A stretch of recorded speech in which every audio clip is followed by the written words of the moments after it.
Inscrire les nouvelles technologies dans l'enseignement d'aujourd'hui, c'est un des nombreux défis des enseignants. Mais ont-ils la formation nécessaire, les outils adéquats? Alors, pour nous en parler, nous avons avec nous Xavier Leclerc. Bonjour. Bonjour. Alors, vous êtes conseiller pédagogique en charge du numérique pour la ville de Herve, mais avant pour toute la Fédération Wallonie-Bruxelles, donc vous connaissez bien la question. Alors, quel est l'état des lieux maintenant en Belgique, en Wallonie? Est-ce qu'on l'a dit frileuse par rapport au numérique? Est-ce que c'est vrai? Oui, je pense que comparé à d'autres pays voisins, on a certainement quelques petits retards, mais je pense que là maintenant on est vraiment en route, ça démarre petit à petit. Et l'avantage de ça, c'est qu'on peut profiter des erreurs des autres qui ont pris de l'avance et profiter de leur expérience et voir un peu ce qui fonctionne et ce qui ne fonctionne pas. Quelles erreurs par exemple? Pour moi, la plus grande des erreurs, c'est le tout au numérique. Donc il y a des écoles qui ont voulu faire du numérique parce que c'était à la mode. Et on faisait tout avec le numérique, mais le numérique n'est vraiment pas une solution pour tout. Le numérique doit être vu comme un outil en plus pour l'aide des enfants en difficulté, pour l'aide d'enseignants. Donc c'est vraiment de l'aide et pas quelque chose qui remplace ce qu'on faisait avant. C'est-à-dire, par exemple, quand vous dites le tout au numérique, ça veut dire qu'on parfois on utilisait le numérique pas à bon escient? Oui, un exemple le plus flagrant que j'ai vu, c'est dans une école maternelle. Ils faisaient les puzzles sur des tablettes. Un puzzle, pour moi, c'est toujours avec des petites pièces qu'il faut ranger dans la boîte, ne pas perdre, etc. Et pas un puzzle sur une tablette, ça n'apporte rien du tout. Et en quoi ça peut aider les élèves en difficulté? On va pouvoir, avec les élèves en difficulté, vraiment adapter à leurs difficultés, à leur handicap, et trouver des solutions bien précises pour ces élèves-là. Ça veut dire qu'on peut personnaliser avec des tablettes ou des exercices sur ordinateur? Tout à fait, oui. Donc un enfant, par exemple, qui a des difficultés en lecture, ça ne doit pas être un frein en mathématiques. Et donc on pourrait très bien le mettre devant l'ordinateur qui va lui lire les consignes. Et donc il va pouvoir vraiment se concentrer sur l'aspect mathématique et pas sur la lecture. On a l'impression aussi que le numérique, les nouvelles technologies font un peu peur aux enseignants. Est-ce qu'ils sont formés pour ça? Non, je dois dire, même moi, je n'ai pas été formé pour ça. Donc on est sorti de l'école, on ne nous a jamais parlé du numérique.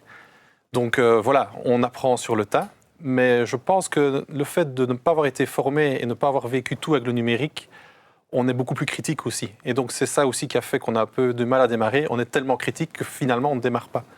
Et donc le but, moi, c'est un petit peu de rassurer les enseignants, de montrer qu'il y a des choses aussi positives avec le numérique. Et ça marche au niveau de la commune de Herve? Comment est-ce que ça fonctionne maintenant? Est-ce qu'ils vont plus d'emblée dans le numérique?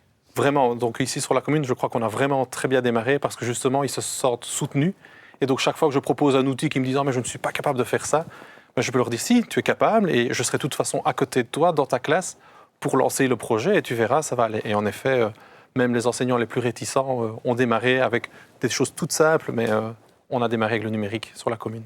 Donc les enseignants de Herve ont beaucoup de choses parce qu'ils vous ont à leur côté, mais ce n'est pas le cas de tous les enseignants. Alors comment est-ce qu'ils peuvent faire Oui, donc avant, dans mon boulot, avant, j'étais donc beaucoup plus sur toute la Wallonie. Et donc là, il existe des organismes qui peuvent donner des formations. Mais c'est toujours le problème des formations. Il faut toujours se faire remplacer en classe pendant le temps qu'on va en formation. Ou alors aller pendant ces heures du week-end ou le mercredi après-midi en formation. Mais il existe de plus en plus maintenant un panel de formations possibles. Et alors, il y a aussi des outils directement qu'on trouve sur le net?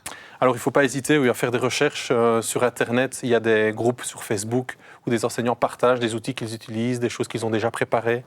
Il y a des chaînes YouTube où il y a des petits tutos où on explique comment utiliser tel et tel outil. Donc, il faut un petit peu chercher. Si on cherche, on trouve. Et alors, imaginons, moi, voilà, je suis dans ma classe, je voudrais bien aborder les nouvelles technologies, mais je ne sais pas vraiment comment.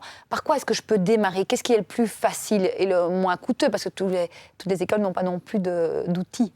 Oui, donc former au numérique, ça ne veut pas dire nécessairement avoir la panoplie de tous les outils numériques. On peut faire du numérique, des fois, tout simplement avec du papier. Il y a des exercices et il y a moyen de faire des réflexions, d'avoir des discussions sur ce que les enfants font à la maison, sur Internet, ce que c'est Internet. Et ça ne me demande aucun matériel, c'est juste avoir la discussion avec les élèves. Donc, ce que vous dites, c'est que finalement, il ne faut pas nécessairement avoir des tablettes ou un tableau interactif pour apprendre les nouvelles technologies aux élèves. Voilà, pour démarrer, en tout cas, il n'y a pas besoin d'avoir tout le matériel. Mais évidemment, pour vraiment faire du numérique, on ne peut pas apprendre de conduire une voiture sans voiture. Donc, à un moment donné, il faut quand même bien du matériel, mais il y a quand même des possibilités sans matériel de faire certaines petites choses. Alors, il y a des cyberclasses là, dans chaque école. Est-ce qu'elles sont utilisées, ces cyberclasses? Ces cyberclasses, j'en ai vu certaines qui étaient vraiment à l'abandon.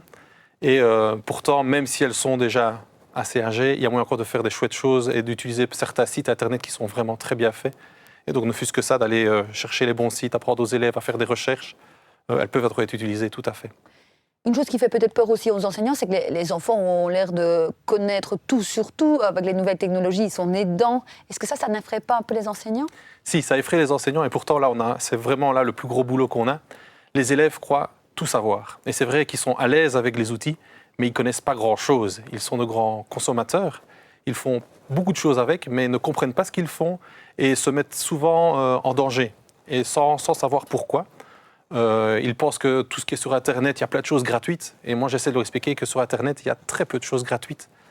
Le gratuit n'existe presque pas sur Internet. S'il y a quelque chose de gratuit, c'est parce que derrière, il y a un moyen de récupérer de l'argent, soit par une publicité, etc.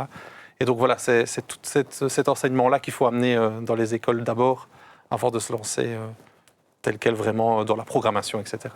Justement, la programmation, certains disent qu'il faudrait, des spécialistes disent qu'il faudrait apprendre le codage en classe, comme on apprend une langue étrangère. C'est ce que vous pensez aussi? Je ne dis pas qu'il faut apprendre le codage en tant que tel, mais en tout cas faire un éveil au codage.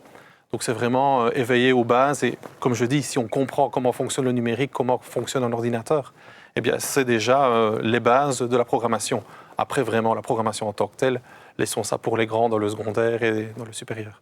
Alors, je crois que vous allez aussi parfois à l'étranger voir ce qui se passe. Et justement, parce que vous avez dit ce qui se passait pas trop bien, donc le numérique pour le numérique. Et qu'est-ce qui se passe bien? De quoi est-ce qu'on peut s'inspirer à l'étranger?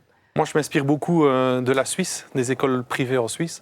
Pourquoi? Parce que là, ils n'ont pas de soucis de finances. Donc, quand on a besoin de quelque chose, on le demande et on l'a. Et donc, ils ont vraiment pris une certaine avance. Et voilà, je vais beaucoup voir un petit peu ce qu'ils font.